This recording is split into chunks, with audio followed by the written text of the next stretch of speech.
Texas Republican Congressman Tony Gonzales is fighting to keep his seat in a GOP primary runoff. He faces Brandon Herrera, a gun rights YouTuber with more than 3 million followers.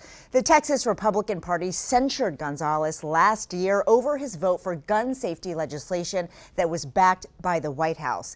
CBS News politics reporter Hunter Woodall joins us now. Hunter, it's great to see you. So talk to me about how much gun laws and gun legislation is going to play a role in this race. In this runoff, gun safety, gun laws has been just a paramount issue. I mean, this is a district that has Uvalde, where of course that 2022 school shooting rampage was.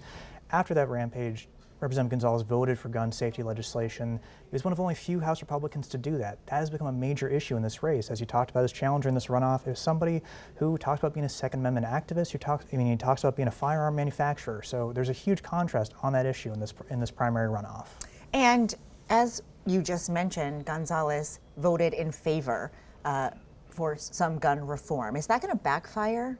I mean, you're already seeing this being one of the things that frequently gets mentioned. He has a more bipartisan voting record than many Republicans we see in the House these days. You know, he not only voted for that gun safety package, he also had voted to try and create a January 6th commission way back when, again, not with that many Republicans. He voted in favor of a same-sex marriage bill in the past as well. Those are votes that obviously get attention, but it's really that gun safety legislation that continues to get a lot of the ire from some conservatives in the Texas GOP. And what about his voting record on the border? You know, we saw a special race for New York 3 earlier this year, and we saw border security was a huge issue. And George Santos's seat, which obviously was a Republican, was taken by a Democrat who really leaned into border security. So tell me about how he has voted before and whether the Republicans' failure to do something on the border bill so far will hurt him. Absolutely. I mean, when you look at Representative Gonzales, he's more that kind of pragmatic Republican. He doesn't mind, voting with Democrats. He doesn't mind, kind of getting the ire of his own party. And the border is a very difficult topic. His district is a massive district along the southern border in Texas.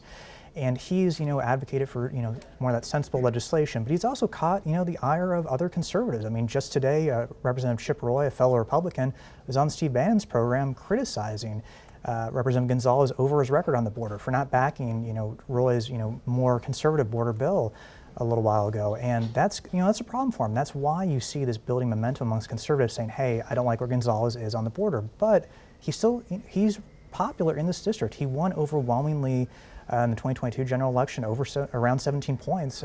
So he obviously does know his district and tends to be trying to vote that district, it seems. And we talk on this show a lot about how slim the majorities are in Congress. Can you talk about how this particular race could impact the balance of power? Absolutely. Like I said, I mean, Gonzales won this district by 17 points in the 2022 midterms. It's a district that, obviously a little bit more Republican than, it's not a swing district, it's not a battleground district.